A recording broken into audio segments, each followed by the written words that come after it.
Israel's Attorney General announced on Thursday he intends to indict Prime Minister Benjamin Netanyahu on corruption charges, a decision coming just 6 weeks before a closely contested national election.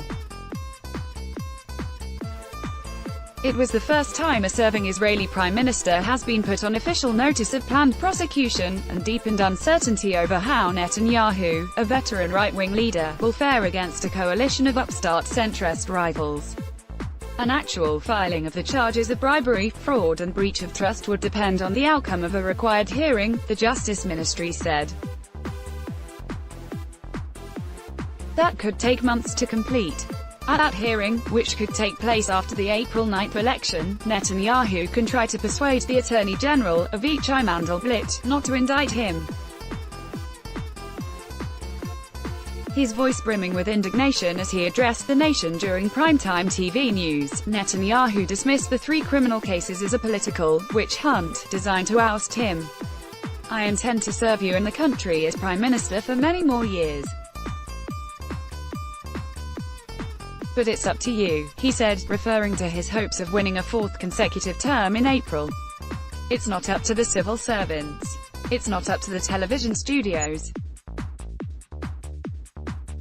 It's not up to the pundits and journalists." Netanyahu is suspected of wrongfully accepting $264,000 worth of gifts, which prosecutors said included cigars and champagne, from tycoons and dispensing favors in alleged bids for improved coverage by an Israeli newspaper and a website. He could face up to 10 years in prison if convicted of bribery and a maximum 3-year term for fraud and breach of trust. Israel's shekel weakened against the dollar on the news. It was trading at 3.63 the dollar at 16:20 GMT, from 3.6240 before the announcement and down 0.4% versus the U.S. currency from Wednesday. Opinion polls show a tight race for Netanyahu's Likud party, with sharp gains for a center-left alliance led by Benny Gantz, a former armed forces chief who has pledged clean government. Close call. Elections at the hearing with Mandelblit. The 69-year-old Netanyahu can cite the public interest in arguing against an indictment. In his statement on Thursday, the Prime Minister touted what he has achieved for the country, noting the strong economy and ties with world powers that he has cultivated over the last decade. "This is not to be taken for granted," he said. Netanyahu would be under no legal requirement to resign, even if indicted. But if he were re-elected it would likely be to lead a coalition, as he does now, and if he were indicted, public pressure could buckle the necessary alliances. Gantz said on Thursday he would not join Netanyahu in any future coalition government given the possible corruption indictment, and called on the Prime Minister to step down. Yohanan Plesner, president of the non-partisan Israel Democracy Institute, said he did not expect a dramatic shift in public opinion against Netanyahu.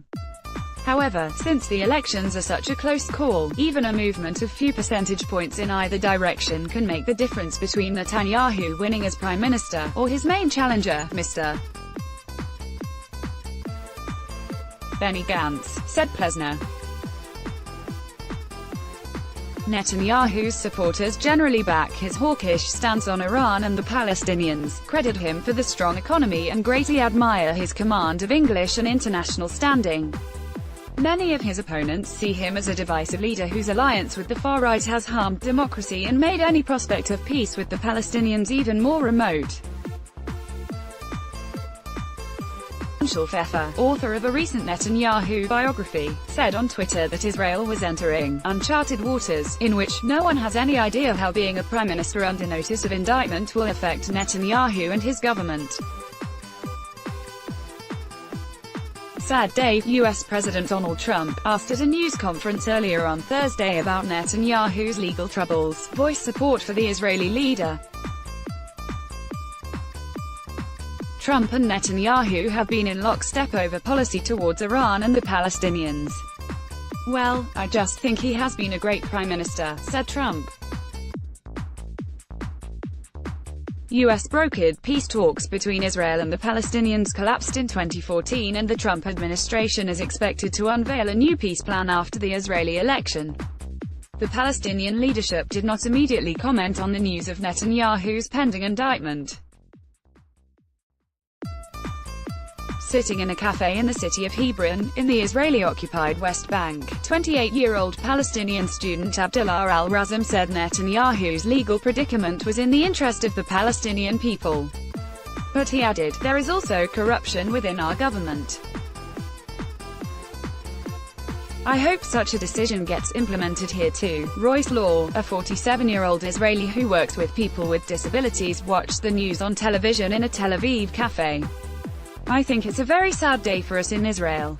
I was upset hearing the news," he said. "It's not an easy day when the Prime Minister is accused of these allegations.